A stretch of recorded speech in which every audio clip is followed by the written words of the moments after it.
amis, bonjour, on se retrouve pour les alcôves du Tanakh, Parashat Ekev. Je suis avec vous. En fait, même le titre Ekev signifie en conséquence de. Du début à la fin de cette paracha, le message est clair et net.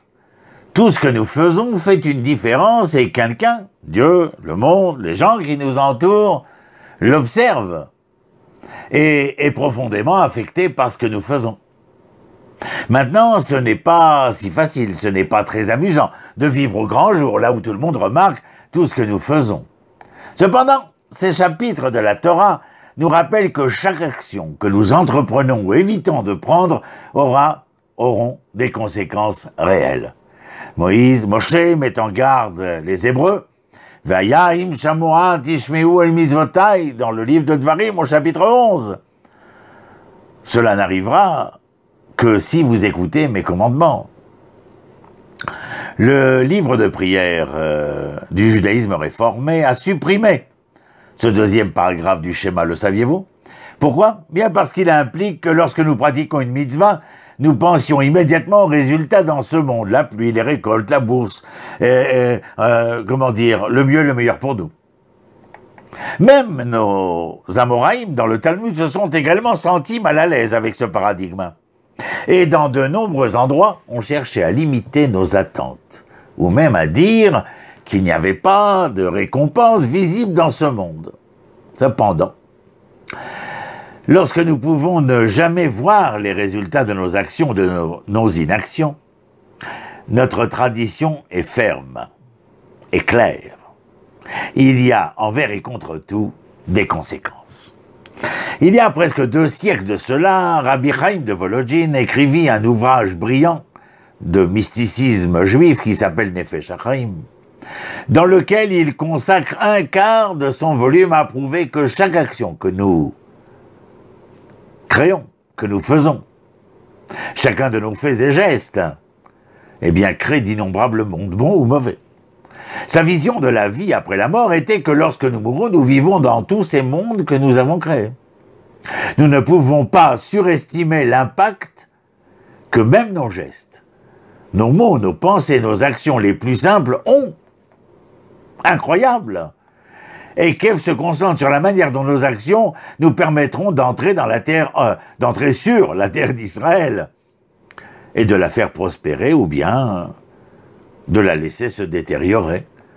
La Torah nous dit « Les yeux de l'Éternel sont constamment sur cette terre du début de l'année à la fin de l'année ». Chapitre 11, verset 12 du même livre de Dvarim. Il n'y a donc rien de surprenant à ce que le monde et Israël, dans le verbe avoir, j'entends. Et il n'y a donc rien de surprenant à ce que le monde et Israël et les Juifs en horizon immanquable.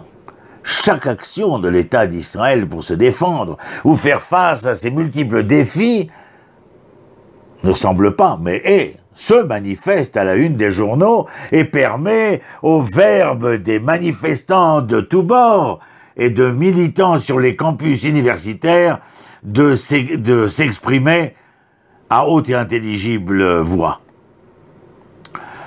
Cela, bien sûr, peut rendre difficile pour nous tous, qui aimons Israël et qui souhaitons défendre Israël.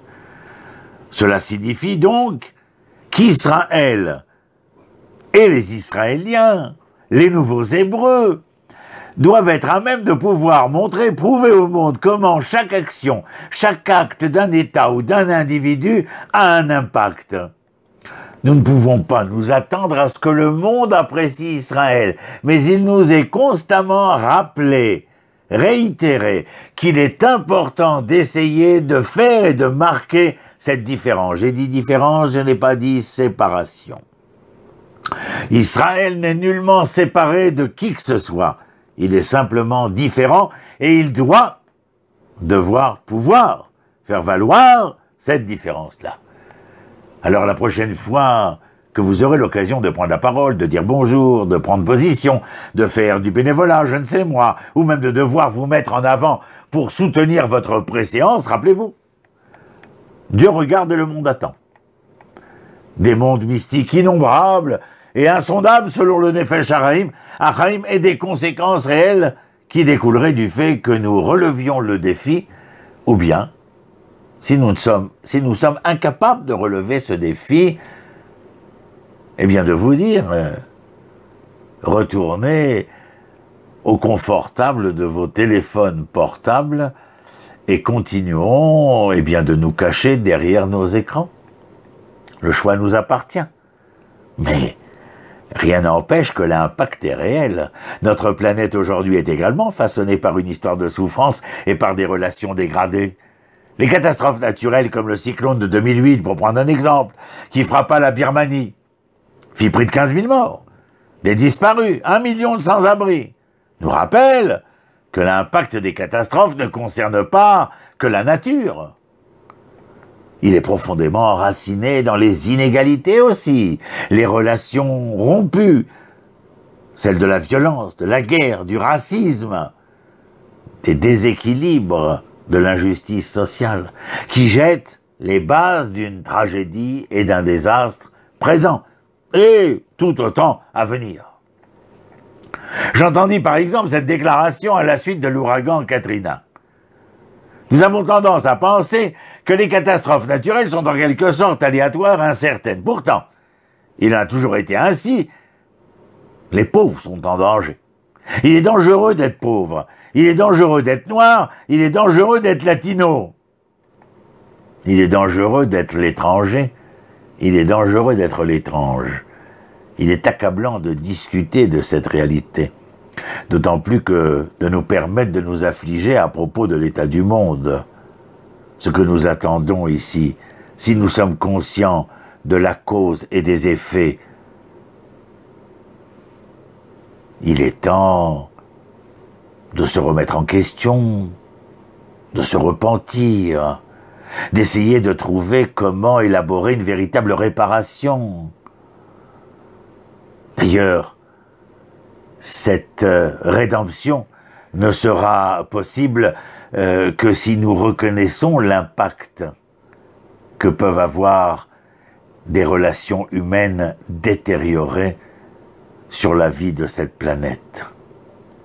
Mais peut-être est-ce parce que ces relations humaines sont détériorées que nous sommes à même de détériorer la vie de cette planète. J'ai eu, il y a quelques années, l'honneur de soigner une femme exceptionnelle au cours de ses dernières semaines de vie, ce qu'on appelle les malades en fin de vie. Elle s'appelait Malka. Durant ces longues et pénibles journées à l'hôpital, Malka était constamment entourée de 3 de ses meilleurs amis d'enfance.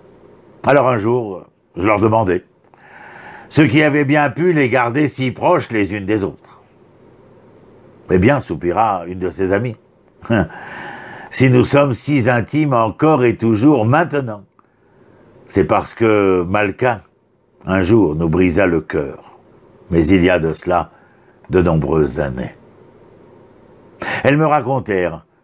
Elles étaient inséparables depuis l'école primaire. Au cours de sa dernière année d'études secondaires, Malka tomba enceinte et subit une fausse couche douloureuse peu de temps après. Paralysée par la honte et la tristesse, Malka fut incapable de partager son chagrin avec ses amis. Elle préféra se retirer, presque disparaître complètement. Ses amis furent d'ailleurs profondément blessés de cette attitude. Et de manière spontanée, elles refusèrent de la laisser seule. Elles continuèrent sans arrêt à l'appeler et à vouloir la rencontrer. Et cela fit son effet, peu à peu. Malka commença à partager sa peine et sa douleur avec elle, ses amis. Et tous ensemble, elles reconstruisirent leur amitié brisée. Le rabbi de Kotsk, un rabbin chassidique du 18e, milieu du 19e siècle, le Kotzker, on l'appelait, disait cette phrase si célèbre: « Il n'y a rien de plus entier qu'un cœur brisé ». Vouloir guérir la douloureuse rupture de leur relation rendait ses amis plus proches que jamais. Le chagrin, mes amis, qui dominait Malka, leur permettait d'édifier un lien si fort qu'il pourrait durer toute une vie. Cette guérison des blessures du passé est le processus de nos remises en question. Il nous rapproche continuellement les uns des autres et du monde en retrouvant nos vraies valeurs. Ce Shabbat, Parashat Ekev, est l'une des semaines spéciales de consolation, de réconfort qui suit Tisha B'Av, la journée de notre deuil national. Tisha B'Av marque, vous le savez, ces moments les plus dramatiques du deuil de l'histoire des Hébreux, tels que la destruction du royaume d'Israël de Jérusalem, et surtout les déportations violentes de notre peuple vers les terres de l'exil. Il serait tentant d'oublier la souffrance et l'affliction que Tisha B'Av signifie, et de cacher les moments de chaos du passé d'Israël, tout comme Malka, qui, jeune femme, fut amenée à vouloir cacher sa douleur à ses amis. Pourtant, c'est dans la création d'espaces sacrés où nous pouvons partager et nommer notre chagrin que commence la possibilité de guérir. Ces semaines qui sont les nôtres maintenant, de consolation, après Tisha B'Av, nous mènent directement aux fêtes de Rosh Hashanah et de Yom Kippour, à même de nous rapprocher, il faut le savoir, les uns des autres, et d'éviter de retomber dans les travers de l'injustice sociale. Hisser très haut notre identité morale de notre manière d'être ces nouveaux Hébreux. La guérison, au moment des fêtes, est possible lorsque nous permettons à nos cœurs de briser ces raisons fondamentales qui firent le deuil conséquent à Tisha B'Av. Cette semaine, comme je le disais, nous allons lire Parashat Ekev. Dans cette paracha, Moïse parle au peuple et lui rappelle toutes les souffrances qu'il a vécues au cours de son voyage depuis la sortie d'Égypte et la façon dont sa relation avec le divin s'est dégradée peu à peu, encore et encore. Nous lisons, rappelez-vous, n'oubliez pas comment vous avez provoqué la colère de l'Éternel dans le désert depuis le jour où vous avez quitté l'Égypte jusqu'à votre arrivée à cet endroit. Vous vous êtes battus contre l'Éternel. Nous sommes dans le livre de Dvarim, chapitre 9, verset 7. Pourquoi Moshe leur rappelle-t-il cette histoire? Il semble que, à mon humble avis, à la veille d'entrer sur la terre d'Israël, il serait tentant d'essayer d'oublier ce que fut le passé. Cependant, comme nous l'avons appris de Malka, si nous ne regrettons pas d'abord nos erreurs et ne reconnaissons point nos histoires brisées, nous ne pourrons pas commencer à guérir.